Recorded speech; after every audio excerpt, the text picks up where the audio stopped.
Hey guys, this is Nick Bratton of Bratton Sports Performance. Today I want to take you guys through a directional step acceleration.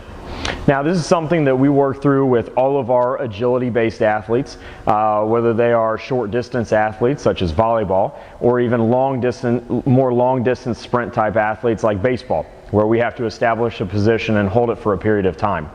So when we go through this, this is really one of our basic lateral acceleration drills, where we're really working on establishing a position in a lateral plane or moving outside of the plane that we're in now, and getting up to speed. So when we go through this, typically what we're going to talk about is one, our start position first, then our step position, and then the position we need to be in for our acceleration. So when we talk about our start position, I typically like to use a line or some type of landmark in order to set our athletes up on. So what I'll do here is, for all intensive purposes, in this video, I'm always going to be moving out to my right side, okay? So everything is situated and set up with that in mind. So if I'm moving out to my right, I'm going to put my right foot on the yard line here.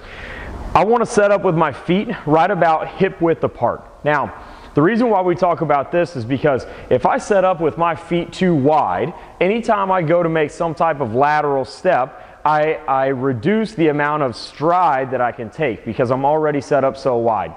I also reduce the amount of force that I can apply when I go through that step. So I'm going to set up with my feet right under my hips or my shoulders in a narrow stance. My right foot's going to be on the white line. From here, I want to draw some, create some type of picture, some type of mental image for our athletes. So we'll talk about acting like our feet are on a piece of paper and trying to tear that paper apart underneath our feet. So you can see my feet move to the outside of my shoes as I activate those muscles on the outsides of my hips and I create that outside force. All that does is it gets us prepared for that first step that we're going to take where we truly have to drive out. So again, right foot on the line, hips are down, pushing my feet out.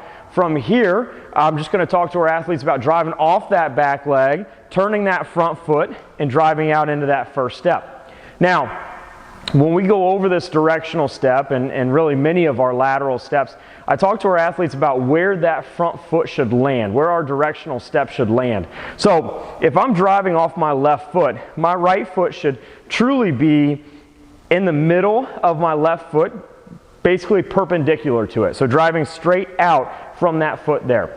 The problem is if I go forward or backward from there, then I'm already putting myself on a curve to sprint out from. So if my directional foot or my right foot comes too far forward or too far backward in that first step, then I'm going to have to correct with the next step. So we talk about trying to stay on that line as we sprint out.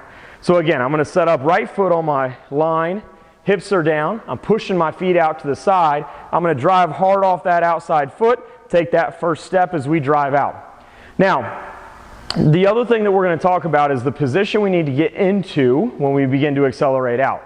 Now, these are all things that we have already discussed within our speed drills with our athletes. We're not introducing anything new from a speed standpoint. It's really just this start position. So our athletes are already very aware that their body needs to be flat, that their eyes are down on the ground when we get in that forward lean, that we are driving our knees up and keeping our foot underneath our thigh in each step. We're not reaching out with the steps. So I'll get set up again, pushing my feet out. At this point, I'm going to give you guys an example of it. So push those feet out, go to drive off the back foot.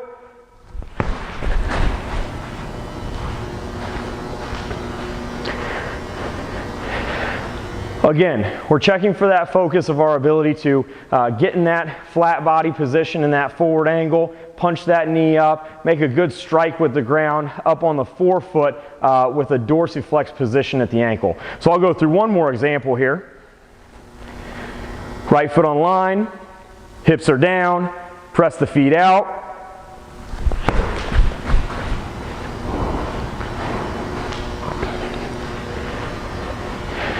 Now again, we begin to introduce this within our training at the point that we've already gone through our initial speed drills as far as our tall falling, our athletic falling, our staggered starts, our single leg starts. If you're unaware or unfamiliar with any of those terms, you can look back through my videos, and I'll post a link in our comments here so you can check back on those. But we want to make sure that our athletes are already very aware of those before we begin to introduce this drill.